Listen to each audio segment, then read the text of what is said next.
Is there a pumpkin, maybe? Now, are you going to be here for Halloween? It's Friday. You're going to be here for Halloween. Are you planning on making out and dressing up? This is me done already. I've got my mask on and everything. Yeah, is it not scary enough for you? If I had your kid, I would go as David Coulthard. I just wouldn't be as good looking or as tall. Actually, I do have a kid. I've got all on my own, of course, my wife and I. Get his helmet back on. We've been waiting for you. I've been looking to bring in the lefty or righty or whatever. Yeah.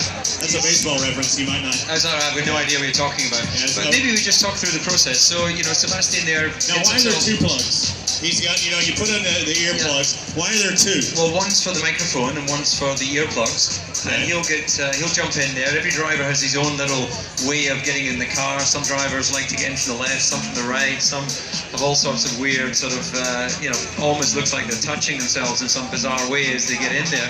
And once they get in, it's a very intimate relationship between the front mechanic and the driver. It's quite tight in the cockpit. They have to get those 6-point safety harness. And he's got to put the final tug and squeeze the bits just a bit. He has indeed, and depending on how motivated he is, depends on just how hard the mechanic pulls on those lap belts. But now in these cars, and I'll ask you that question, that's what I want to ask you. In these cars, you have, the cockpit's built around you. You have a seat formed about you. But what about these show cars? There's a lot of sloppy area because Daniel's got to hop in and Sebastian out. Well, this is a car that Sebastian won his World Championship in. So this will be the seats, the driving position, the pedals, everything as he raced the car.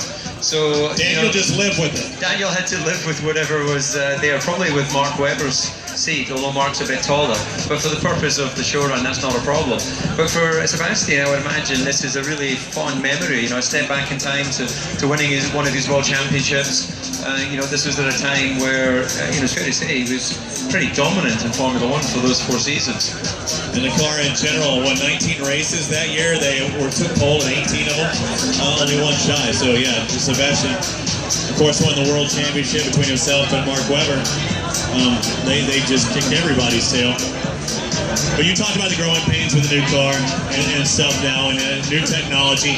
Things have to be reset, and they'll try and even the playing field when it comes time for the 2015 season. That's right. Nothing lasts forever, and especially in business and in sport, where you have to keep coming up with new products, you have to keep finding new ways to engage with the customers. And in motor racing, at the end of the day, the customer is a race driver, so the team have to deliver him a product which is worthy of him getting out there and pushing it to the limit. And when you get everything working, everything aligned, then you get a period of dominance. But you look at the history of the sport, no team has dominated for 4 seasons.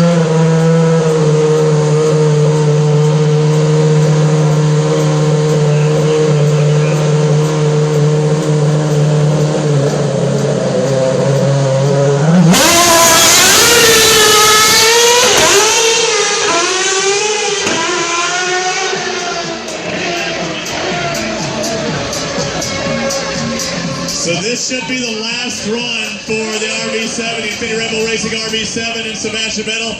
If you can hear me all the way, halfway down, whenever he comes by, make some noise for him, cheer for him.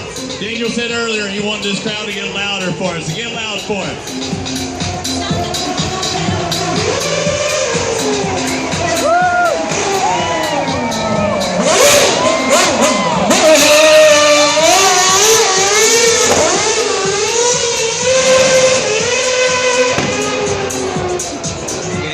Still spinning those tires in 3rd gear.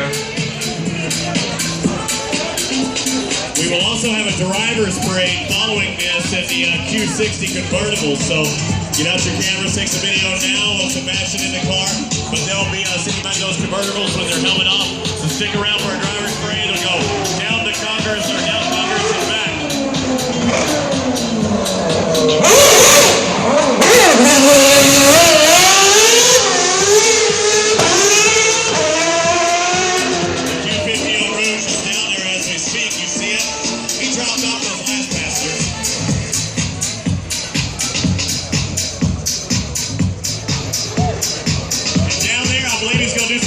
This may be them. You're seeing the video. A lot of great shots, a lot of smoke for the RB7, the Infinity Q50 Eau Rouge.